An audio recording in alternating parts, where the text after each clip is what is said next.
Cuando el Señor dice, bueno, si no oye a la Iglesia, tenle por gentil y publicano, hasta ahí vimos la semana pasada, ahora seguimos.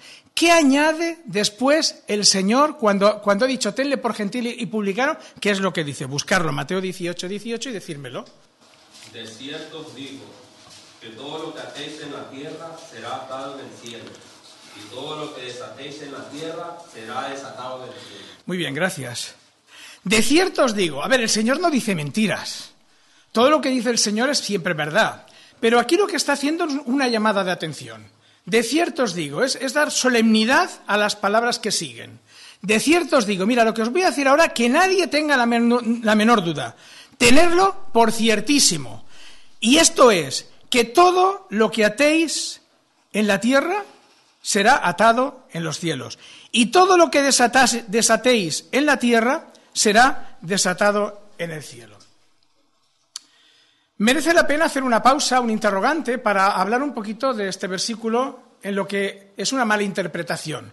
Una mala interpretación que yo personalmente no consigo entender el por qué se llega a interpretar, muchos interpretan ese pasaje de esa manera, porque yo no veo que el pasaje diga absolutamente nada de eso, pero sabéis que un sector de la Iglesia evangélica practica lo que es atar demonios. Bueno, yo no veo que este versículo esté hablando de atar demonios, y por eso me gustaría hablar un poquito más de por qué esa no es la interpretación y por qué es una interpretación, en cualquier caso, totalmente errónea, que la Escritura no está diciendo eso. Lo primero es porque el texto no dice que tengamos que atar demonios, no está haciendo referencias en ningún momento a atar demonios.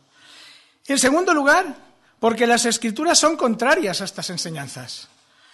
En la Escritura se nos enseña al creyente a estar preparados para la lucha espiritual. Efesios capítulo 6. Se nos enseña a resistir al diablo, pero en ningún caso se nos enseña a atarlo. En tercer lugar, sabéis que el arcángel Miguel, cuando está luchando con el diablo, vemos que lo que le está diciendo en Judas 9, dice, pero cuando el arcángel Miguel contendía con el diablo, disputando con él por el cuerpo de Moisés, no se atrevió ni siquiera a proferir juicio de maldición contra él, sino que dijo, el Señor te reprenda. No vemos ni siquiera al arcángel Miguel atando al diablo. En cuarto lugar, porque Jesús nunca ató diablos. En todo caso, los expulsó, que no es lo mismo. Pero nunca ató demonios ni diablos, en ningún caso en las Escrituras se nos enseña. Es más, ¿sabéis que cuando Jesús está en el desierto y lleva 40 días ayunando y orando y es tentado por el diablo, le resiste con la palabra? Él mismo nos da ejemplo de cómo tenemos que resistir al diablo, pero no lo ató. Y lo que sí hizo el Señor es expulsar demonios. Pero expulsar demonios no es lo mismo que atarlo. Expulsarlos, sacarlos de un cuerpo, un endemoniado, como sí que tenemos casos en la Escritura, no es atarlo, es expulsarlo, ¿no? Y en cualquier caso, es importante en este punto decir que un creyente no puede ser poseído por ningún demonio. ¿Por qué? Porque la Escritura dice que, hijos míos, vosotros sois de Dios y los habéis vencido, porque mayor es el que está en vosotros que el que está en el mundo. Dice Primera de Juan, capítulo 4, versículo 4. Si ya es triste para el Espíritu Santo que mora en nosotros, cuando nosotros vivimos en pecado, que le entristecemos, porque nosotros somos el templo, el habitáculo del Espíritu Santo, ¿os imagináis que el templo, ese templo que somos nosotros, nuestro cuerpo estuviera compartido por Dios y por el demonio? No puede ser, hermanos. No, de ninguna manera puede eso ser así. En quinto lugar, porque fijaos que cuando Jesús está advirtiendo a sus discípulos de que Satanás los ha pedido para zarandearlos, ¿sabéis? Que Satanás os ha pedido para zarandearos, ¿y qué hizo Jesús? ¿Y yo he orado para atarlos? No, yo he orado para que vuestra fe no falte, para que podáis vencerlos. Esa es la enseñanza bíblica, resistir al diablo. Para que nuestra fe no falte, oró el Señor Jesús. Y nosotros debemos orar los unos por los otros para mantenerlos firmes. Eso es lo que nos enseñó Jesús. Pero en ningún caso estamos viendo en la Escritura que sea así. Y la más importante es que blanco y en botella, leche, ¿no? Cuando miramos el contexto De ninguna manera podemos interpretar que se esté refiriendo a ninguna otra cosa que no sea de lo que va el texto. ¿Y de qué va el texto, hermanos? ¿Cuál es el tema del texto, el contexto del pasaje? De la disciplina en la iglesia. El pasaje está hablando de la disciplina en la iglesia. Primero ve a tu hermano. Si no te oye, coge 2 testigos. Si no oye a los testigos, dilo a la iglesia. Y si no oye a la iglesia, fuera. Tenlo por gentil y publicano, expúlsalo. No te juntes con él, ninguno. Porque de cierto os digo que todo lo que atéis en la tierra será atado en los cielos. Lo que vosotros, la palabra atar, el significado de la palabra atar, se refiere al ejercicio de la autoridad. Atar significa sujetar, encadenar, encarcelar. Tiene que ver con el ejercicio de la disciplina. Y el pasaje está hablando de disciplina. Por lo tanto, en este pasaje, el mismo Señor Jesús está dando autoridad a la iglesia para ejercer la disciplina, y además está diciendo que Jesús va a respaldar la disciplina que la iglesia imponga. Y cuando la iglesia levante la disciplina, cuando la desate, dice que en el reino de los cielos también será desatado. Dios autoriza a la iglesia para ejercer la disciplina, apoya la decisión de la iglesia, la corrobora, la da por buena, y cuando la iglesia levanta esa disciplina, Dios también la levanta, Dios también lo aprueba. A mí eso me da miedo, me da temor, porque está diciendo que cuando la iglesia ejerce disciplina, Dios está respaldando el ejercicio de la disciplina. Y veo, hermanos, tanta falta de respeto a la iglesia, veo tanta falta de respeto a la autoridad que el Señor da en la iglesia, que digo, somos unos imprudentes, no tenemos temor de Dios cuando alguien es disciplinado y lo primero que hace es irse de la iglesia. Claro, no hace falta tenerlo por gentil y publicano, él solo ya se va. Yo he oído, hermanos, en esta iglesia a una hermana, cuando fue disciplinada, decir, yo me voy de esta iglesia, pero al Señor no le dejo. ¡Ay, qué bonito suena! Qué bonito, qué espiritual. Yo me voy de esta iglesia, es decir, no os aguanto, no acepto la disciplina. Lo estáis haciendo mal, me voy de esta iglesia. Pero yo al Señor no lo dejo, ¿no? Qué bien queda, qué orgullo, ¿verdad? Qué vanidad hay tras estas palabras. Y qué desprecio a la iglesia del Señor. Qué triste, ¿no es esto? Deberíamos, de verdad os lo digo, hermanos, deberíamos de sentir temor ante esta advertencia porque son palabras del Señor Jesús. Y ojo, que aquí no nos está dando autoridad a uno, ¿eh? Está dando autoridad a la iglesia. Yo no estoy diciendo que hablemos ahora de uno, está hablando del rechazo a la propia iglesia. Y cuando una persona se va de la iglesia, está rechazando a la iglesia. Por lo tanto, hermanos, esto que también decíamos que suele ocurrir, que cuando alguien es disciplinado, cuando no nos gusta una cosa, cogemos y nos vamos, mucho cuidado, porque yo ahora me pregunto, ¿y qué pasa con la disciplina que se ha impuesto? Si el Señor, hasta que no la desatemos, no la va a desatar en el reino de los cielos, ¿acaso esa persona que va a otra iglesia ahora va a estar en paz? ¿Podrá estar en paz con el Señor? No, no puede estar en paz. Si ha pecado y ha sido disciplinado, si el Señor nos está diciendo que todo lo que la iglesia ate, Él lo respalda, hasta que la iglesia no lo desate, no será desatado tampoco en el reino de los cielos. Hasta que esa persona no venga, reconozca su pecado, se arrepienta, no le será levantada esa atadura, esa disciplina que la iglesia, con la autoridad y el respaldo de Dios, ha impuesto. Las Escrituras nos advierten, hermanos, que el que piense estar firme, mire que no caiga. Esto es una advertencia. El que piense estar firme, mire que no caiga. Hermanos, mucho cuidado. Cuando nos dejamos llevar de nuestras opiniones, cuando pensamos porque nos molesta, nos ofendemos, nos ofende que nos llamen la atención y actuamos por nuestra cuenta propia, no estamos actuando de acuerdo con la justicia de Dios. Dice la palabra del Señor que el que encubre sus pecados no prosperará. Aquel que, haciendo caso omiso de la disciplina de la Iglesia, se marcha, se justifica a sí mismo, echa la culpa a los demás. Es que en esa iglesia no veas cómo son. Es que la culpa la tenía el otro. es que no fue por esto, no fue por lo otro. Dice la palabra del Señor que éste no prosperará. Por lo tanto, hermanos, tengamos en cuenta lo que como padres sabemos, que en verdad ninguna disciplina al presente parece ser causa de gozo, sino de tristeza, es verdad. Pero después da fruto apacible, de justicia a los que en ella han sido ejercitados. Ahora, cuando tú disciplinas a tu hijo, pues tu hijo no te da las gracias precisamente. Pero como padre que amamos a nuestros hijos nos esforzamos. Pues en la iglesia igual, hermanos. No es agradable. Tendemos a rechazar la disciplina, pero es por nuestro bien. ¿Recordáis lo que decía la semana pasada del entrenador? Lo voy a poner otra vez el ejemplo.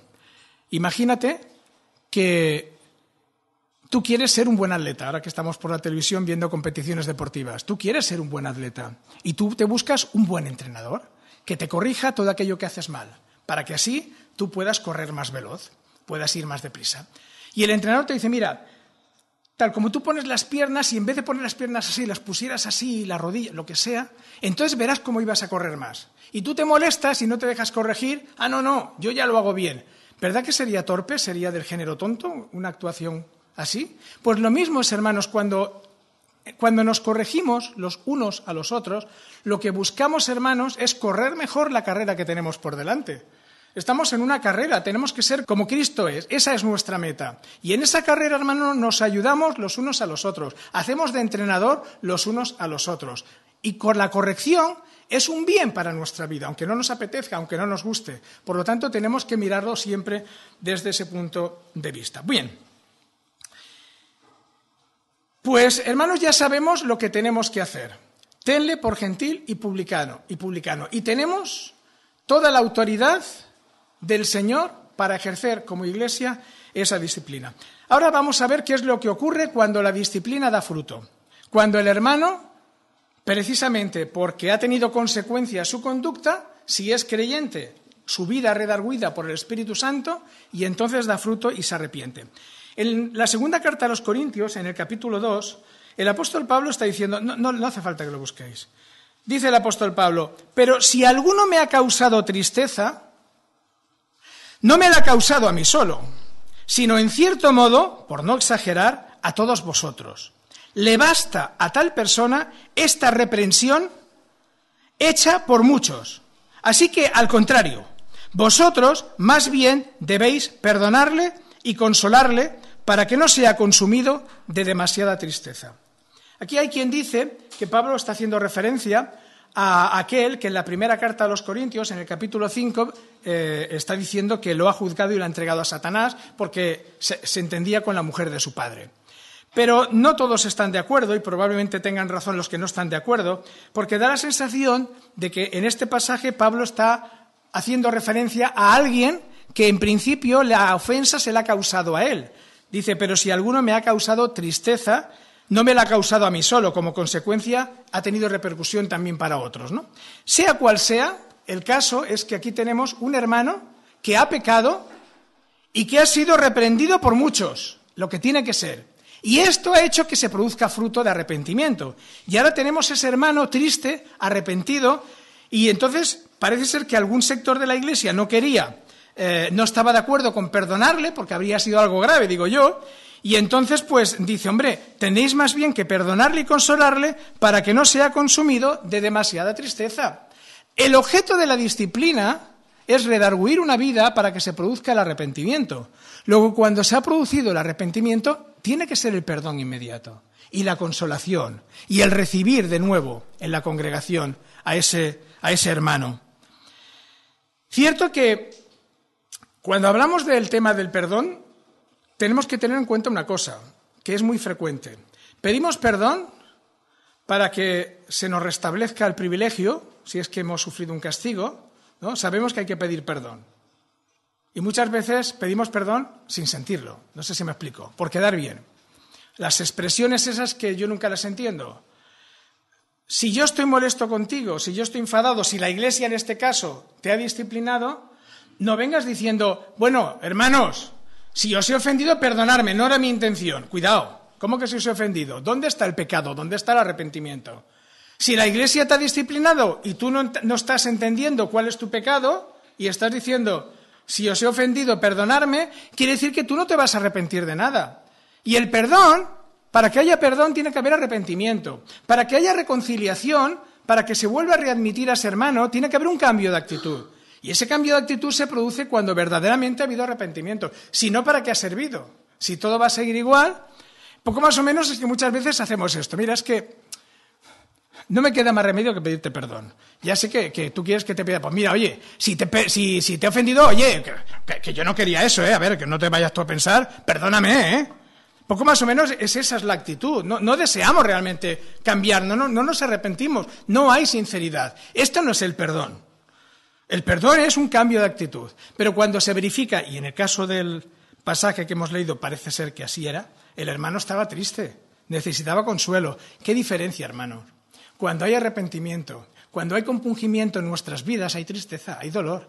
Y eso se ve, es fácil ver, cuando una persona realmente está arrepentida, a cuando con vanidad y orgullo pretende seguir como si nada pasara y viene diciendo, bueno, pues eso, si te he ofendido me perdonas, que no era mi intención. Quiero, para terminar el estudio, hermanos, daros unos consejos, no, porque esto no son consejos, estos son deberes que tenemos, pero sí quiero, a ver cómo lo hago, si soy capaz de hacerlo rápido y no entretenerme demasiado, pero hay una serie de puntos que solemos fallar, que generalmente fallamos y que la Escritura es muy clara al respecto en que debemos de hacerlo. Cuando yo vaya enumerando estos puntos, yo quisiera que tú pensaras si lo estás haciendo como el Señor dice o no. Verás como normalmente, si eres sincero, tendrás que reconocer o tendremos que reconocer que no estamos haciendo lo que el Señor dice. Bueno, pues si eso es así, hermanos, tomemos la decisión de cambiar y obrar de acuerdo con las enseñanzas del Jesús. Dice, primero, el punto número 1, está en Filipenses capítulo 2, dice, nada hagáis por contienda o vanagloria. Ahora sí que hemos topado. Nada hagáis por contienda o vanagloria. El mayor problema que tenemos es el orgullo, hermanos. El orgullo nos ciega. El orgullo nos hace estar molestos y ofendernos por nada. Cuando alguien se enfada, por más razones que quiera tener, lo que se ofende en nosotros es el orgullo. La vergüenza muchas veces que tenemos de cosas, de quedar mal, es porque nos sabe mal quedar mal, por orgullo. Muchas veces la timidez también es por orgullo. Hermanos, el orgullo es algo que no nos sirve para nada, que nos origina muchos problemas, pero que tenemos demasiado en unos aspectos o en otros. Y el orgullo necesita alimentarse constantemente de la razón. Cuando yo estoy discutiendo con alguien, mi orgullo quiere que me dé la razón. Yo quiero que me dé la razón, ¿sabes? Así que cuando tú me has dado la razón, ¡ay, cómo me quedo desatisfecho! Yo no quería enseñarte, yo quería que tú me dieras la razón. Tienes razón, me siento bien, ¿no? Pues en lugar de eso dice la palabra que en vez de con contienda o por vanagloria, tenemos que hacerlo con humildad. La humildad es lo contrario del orgullo. Y entonces, fíjate qué cosa más difícil pide aquí el apóstol Pablo. Yo no sé este hombre qué estaría pensando. Estimando cada uno a los demás como superiores a él mismo. ¡Ay, fariseo! ¿Cómo voy a estimar yo al publicano superior a mí? Es un pecador. ¿Cómo te estimas tu hermano? Esto lo sabemos, ¿verdad? Que no es la primera vez que lo habéis oído. Mira a los hermanos que tienes alrededor. ¿Los ves superiores a ti? ¿A qué te cuesta? ¿A qué te cuesta? Eso es lo que nos dice la palabra, hermanos. Y no mirando cada uno por lo suyo propio, sino cada cual también por lo de los otros. ¿Y esto lo hacemos? Porque yo estoy harto de oír, pero si yo tengo derecho, pero si yo no tengo la culpa. Aquí no dice esto, dice, no mirando cada uno por lo suyo propio, sino cada cual también por lo de los otros. ¿Sabéis? Un cristiano, alguien que se diga cristiano y que actúe en contra de lo que está diciendo este versículo, o sea, que lo esté haciendo por orgullo, por vanidad, por vanagloria, que no estima a los demás superiores, que además no es un ser egoísta, es un hombre que en su corazón quien reina es Él y no Cristo. El Señor no es Señor de su vida. Porque cuando el Señor reina en nuestra vida, renunciamos a nosotros, hermanos. Y aquí los egoístas, los que solo miran por lo suyo, aunque tengan razón, todas estas personas no está reinando Cristo en su vida. hablan del Señor, pero no le tienen por Señor, porque su corazón es quien marca, quien dicta su conducta. Y hacen lo que quieren, lo que creen, con sus argumentos, con sus razones, pero es un espíritu contrario a la enseñanza bíblica. En segundo lugar, esta no la hacemos. No murmuréis los unos de los otros. Ay, es que eso nos cuesta trabajo. Esa lengua tan chiquitita, ¿cómo se nos dispara, hermano? Pero mira lo que está diciendo Santiago en el capítulo 4. El que murmura del hermano y juzga a su hermano, está murmurando de la ley y se está convirtiendo en juez, en legislador, porque está juzgando a la ley que Dios ha dado. Esto es gravísimo. ¿Sabéis qué es murmurar? Porque a lo mejor es que digo yo que no sabemos lo que es murmurar. ¿Alguien me puede decir qué es murmurar? Muy bien, Lili. Vale. No importa que lo que digas sea verdad o mentira. Mira, ya no lo estás haciendo delante de él, no tienes ningún derecho porque no le estás dando la oportunidad a expresarse. Ya estás hablando, estás juzgando, para bien o para mal, de algo que es una interpretación tuya, o que puede serlo, que puede ser tu historia, que puede ser tu verdad, que puede ser tu película, lo hemos visto. Nuestra suspicacia, nuestra susceptibilidad nos lleva a sacar conclusiones que nosotros estamos certeros que es así. Y lo decimos por ahí y extendemos ese rumor, esa murmuración. Cuando lo hacemos fuera de la presencia del hermano del que estamos hablando, eso es murmuración. Y eso no es correcto. En ningún caso eso es correcto. Es una forma de juzgar que está prohibida, hermano. Si tú tienes algo con tu hermano, la enseñanza ¿cuál es? Que vayas a él y se lo digas, no que se lo digas al vecino. Que vayas al hermano. ¿Hacemos esto, hermanos? No, no lo hacemos. Deberíamos de tenerlo presente, porque lamentablemente hemos de reconocer y confesar que no conformarnos con ello, que murmuramos más de lo que debiéramos de hacer, que nuestro comportamiento no es correcto. Tercer lugar, hermanos, no os quejéis unos contra otros, para que no seáis condenados. No os quejéis. Nosotros no nos quejamos. Todo es bonito lo que decimos del otro. ¿Sabéis quiénes se quejan? Los que están descontentos. Nadie que está satisfecho, nadie que está contento, se queja de nada. El que se queja es porque está descontento. La queja es un motivo de insatisfacción. Es un corazón descontento. Por lo tanto, esa persona tiene amargura en sí mismo. La persona que transmite una queja, la persona que va quejándose a otros, está hablando, está expresando, está sacando lo que hay en su corazón. Amargura. Y ¿sabéis? Es una persona desgraciada. Es una persona infeliz. No puede ser una persona contenta, no puede haber paz en la vida. Quien tiene un corazón descontento no puede tener paz. Y estas personas dan lástima, realmente dan lástima, porque generan rencor en sus vidas, generan insatisfacción, generan amargura, y son los primeros perjudicados. Pero, ¿sabéis? Contagian a los que están alrededor. Son fuente de conflicto, porque esa amargura es contagiosa. Y aunque ellos son los primeros perjudicados, también aquellos que están alrededor se ven afectados. Pues dice la palabra del Señor, no os quejéis unos contra otros para que no seáis condenados. Cuarto lugar, bendecid a los que os persiguen, bendecid y no maldigáis.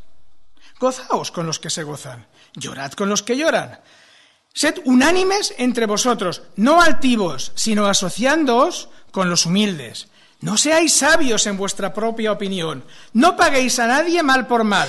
Procurad lo bueno delante de todos los hombres. Y si es posible, al menos en lo que dependa de ti, estad en paz con todos los hombres. Bueno, la verdad es que esto es para hacer una predicación un día, un estudio exclusivamente de este pasaje, porque hay muchas cosas y yo no quiero entrar en detalle.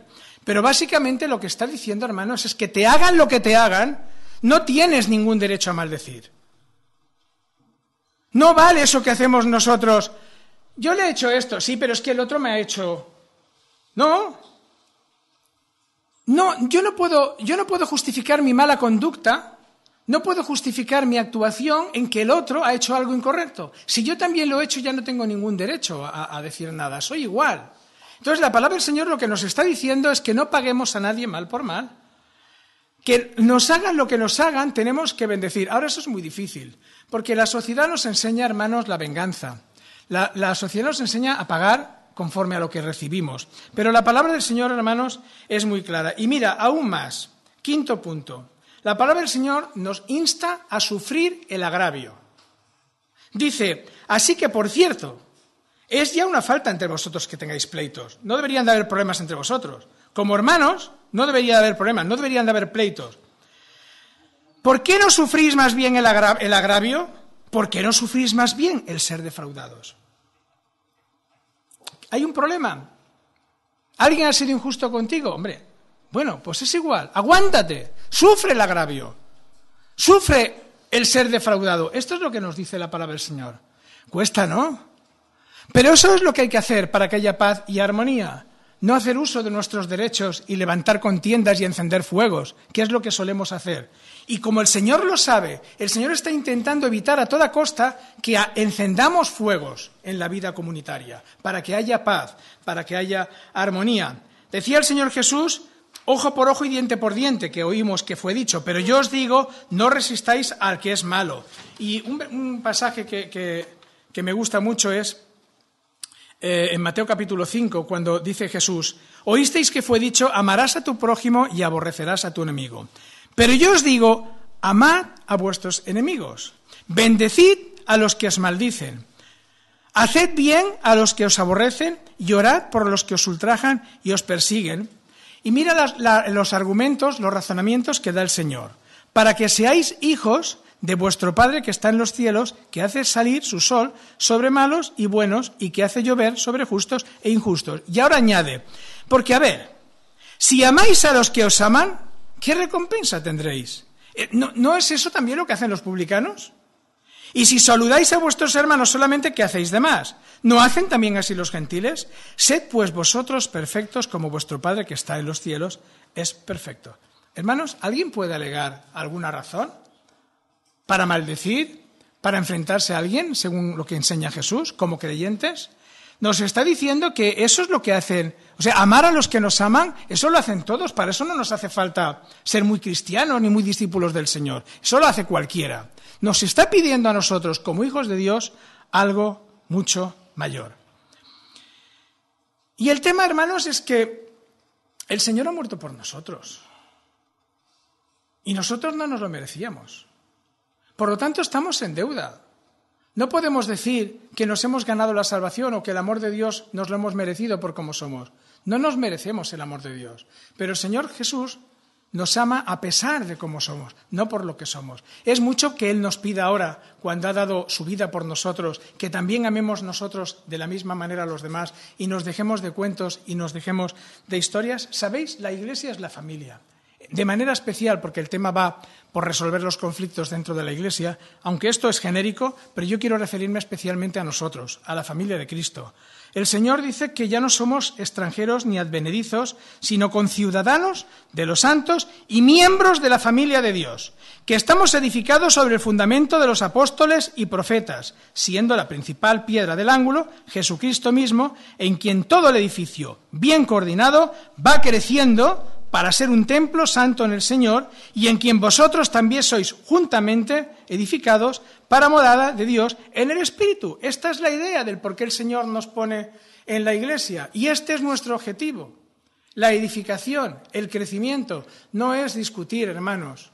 Y somos familia, no somos extranjeros, no somos advenedizos, formamos todos parte de la familia de Dios. Somos llamados a convivir por toda la eternidad juntos en el reino de los cielos. Por lo tanto, tenemos que conseguir que haya paz y que haya en armonía. Mira, cuando tú naces, ¿alguien ha pedido nacer?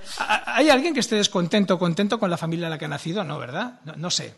Pero en cualquier caso, hemos hecho algo para nacer en tal familia, en tal hogar. A lo mejor nos hubiera gustado nacer en un hogar más rico, no lo sé. ¿Pero verdad que eso no lo hemos podido elegir? Pues no elijamos nosotros tampoco a la familia de Dios. El Señor nos pone en una iglesia local y nos pone Él. Y no la podemos elegir porque entonces nos ponemos nosotros, no nos pone Él. Y en la familia en que nos pone tenemos que apechugar y procurar la paz y buscar la paz. ¿Recordáis aquella bienaventuranza? Y con esto quiero terminar, del Señor que dice, bienaventurados los pacificadores. ¿Cuál es la promesa? No, esta es verdad también, ¿no? Pero no es exactamente eso lo que dijo el Señor Jesús. Porque ellos serán llamados hijos de Dios. Oye, hermano, hermana, ¿tú eres hijo de Dios? ¿Te llamas hijo de Dios? Vale. ¿Te llamarán hijo de Dios? Si no eres pacificador, dice la palabra del Señor que no. ¿Lo vuelvo a leer? Lo sabéis. Bienaventurados los pacificadores, porque ellos serán llamados, futuro, hijos de Dios. ¿Qué quiere decir ser pacificador? ¿Qué hizo Cristo? Lo hemos dicho en la Santa Cena. Morir para la reconciliación, para que haya paz. Un pacificador es aquel que busca la reconciliación cuando hay conflictos. Oye, cuando hay conflictos, ¿tú qué haces? ¿Echar más leña al fuego o hacer la paz o buscar la reconciliación? Y cuando el problema va contigo, porque a veces es muy fácil mediar, ¿no? Pero cuando va el problema contigo, ¿qué haces? ¿Buscar la paz? Como hijos de Dios, hermanos, tenemos que ser pacificadores. Ese es nuestro objetivo.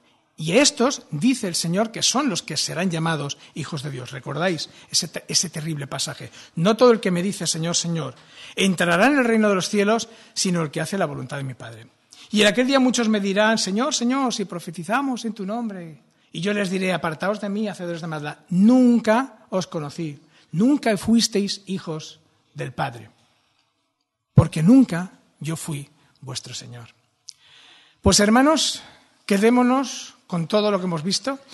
Están grabados, además he hecho resúmenes para que no sean tan largos.